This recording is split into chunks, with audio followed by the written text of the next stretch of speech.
अच्छा सुनो, सब्सक्राइब करते वक्त ना घंटी बजा देना ताकि जब मैं ऑनलाइन आऊं तो तुम्हारे फोन की भी घंटी बजे।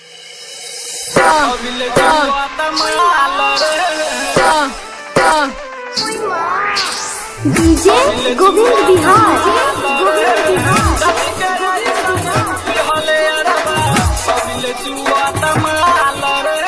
presented by SK Music Supal। हमके मिले बोलावा सुने रे सखी अपन गमती बिछावा सुने रे सखी हमके मिले बोलावा सुने रे सखी अपन गमती बिछावा सुने रे सखी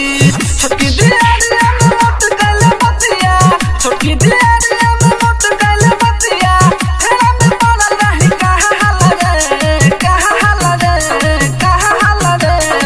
कट के ऐसन ले हले अरवा अबिले चुआ तमाल रे कट के ऐसन ले हले अरवा अबिले चुआ तमाल रे कट के ऐसन ले हले अरवा अबिले चुआ तमाल रे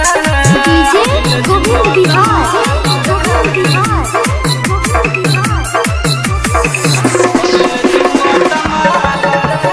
डीजे गोविंद बिहार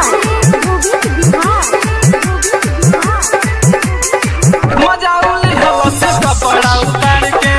मार दी हवस टंगड़ी छितार के छुआस दहिया ता गई बड़ाई फटल हमर ताबे बुझाई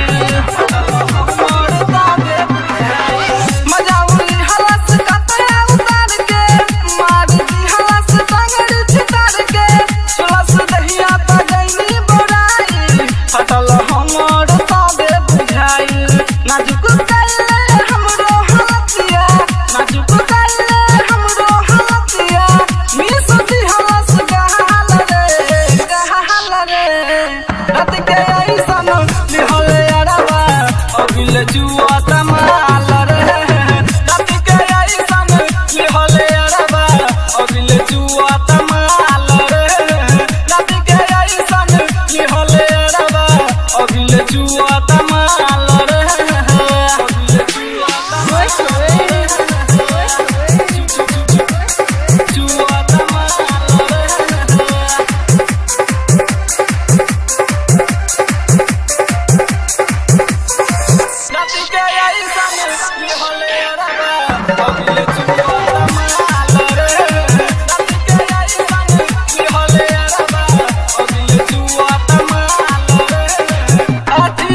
ज्यादा रहे खराई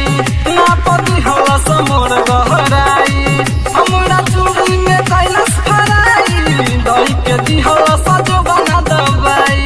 दही के दिहला सजो बना दवाई 8 इंच से ज्यादा रहे खराई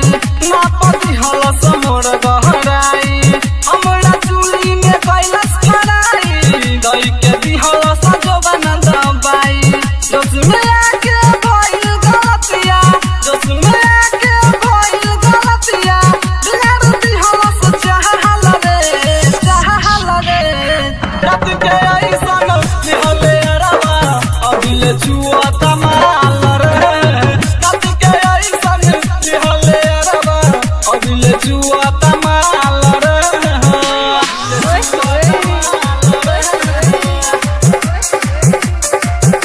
Presented by SK Music Supal। रात के ऐसन लिहले अरवा अबिले जुआ तमाल रे रात के ऐसन लिहले अरवा अबिले जुआ तमाल रे हमारा रही राइटर मन